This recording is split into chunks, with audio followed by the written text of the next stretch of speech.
Ideal unique education में आप सभी का हार्दिक स्वागत है। विषय के रूप में पूछे गए प्रश्न का उत्तर जो 4-5 दिन पहले पूछा गया था, इसे आज मैं दे रहा हूँ, वो भी विस्तार से।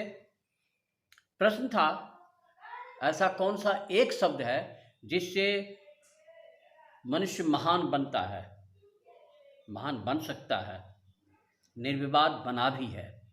सरल प्रश्न है, लेकिन बच्चे तो किताब पढ़ लिए, पाठ पढ़ लिए, लेसन पढ़ लिए, उसका उत्तर पूछा गया, उत्तर भी लिख दिए, लेकिन ज्ञान हासिल नहीं कर पाए।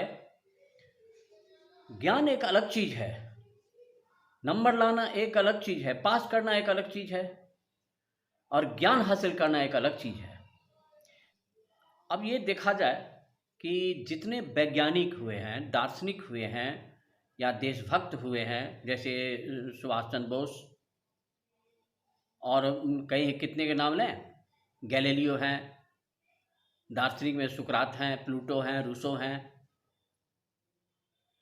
कितने का नाम लें। ये इस प्रकार से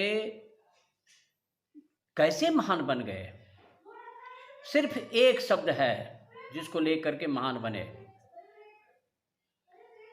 जिस तरह न्यूटन ने सोचा कि कोई वस्तु या फल या पत्ते नीचे पृथ्वी पर क्यों गिरते हैं, ऊपर क्यों नहीं जाते हैं, अगर गिरते हैं तो ढकता क्यों है, स्थिर क्यों नहीं हो जाता है।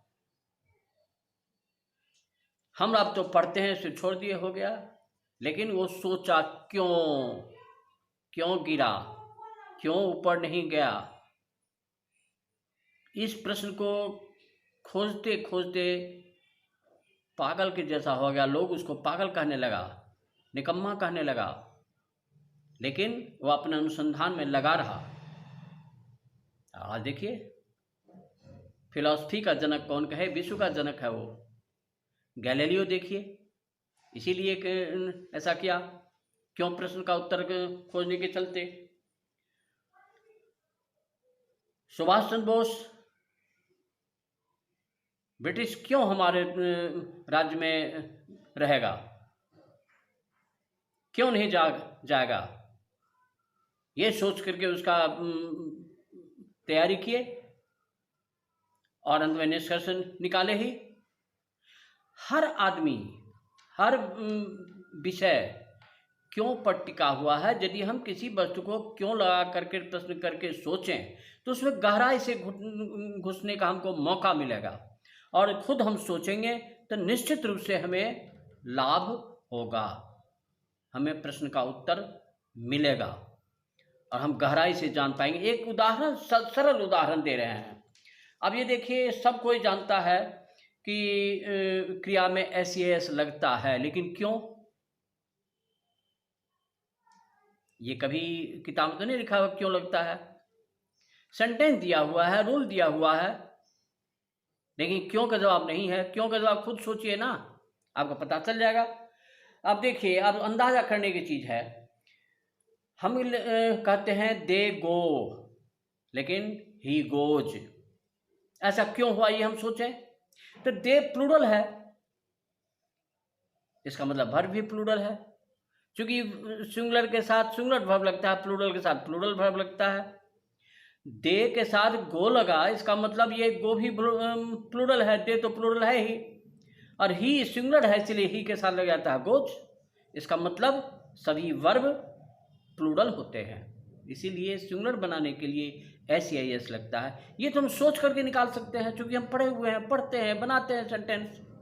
इसी तरीके से बहुत से ऐसे ढेरों उदाहरण हैं। उतना लंबा वीडियो हो जाएगा, इसलिए हम उतना नहीं, बल्कि आक्षेप दे रहे हैं। आप खुद सोचिए और लगाइए दिमाग कि क्यों लगाने से हम किसी वस्तु के गहराई में घुसते हैं, छानबीन करते हैं, और अगर हमसे नहीं जान पाते हैं तो हम किसी दूसरे को भी पूछते हैं, और पूछने से भी हमको पता चल जाता है, तो याद भी हो गया और गहराई से हम विषय को समझ भी लिए। ये तरीका यदि अपनाते हैं तो किसी भी विषय में आपको कम नंबर नहीं आएंगे, क्योंकि गहराई से नॉलेज हो जाएगा और आप आसानी से अच्छे उत्तर को लिख सकते हैं। नवरात्रा के हार्दिक शुभकामनाओं के साथ ये मैं भगवती से प्रार्थना करता हूँ कि हम हमारे सभी छात्रों को अपने गोल, अपने लक्ष्य, अपने उद्देश्य को प्राप्त करने में मदद करें, कृपा करें। शुभकामनाएं हैं। इसी शुभकामनाओं के साथ धन्यवाद।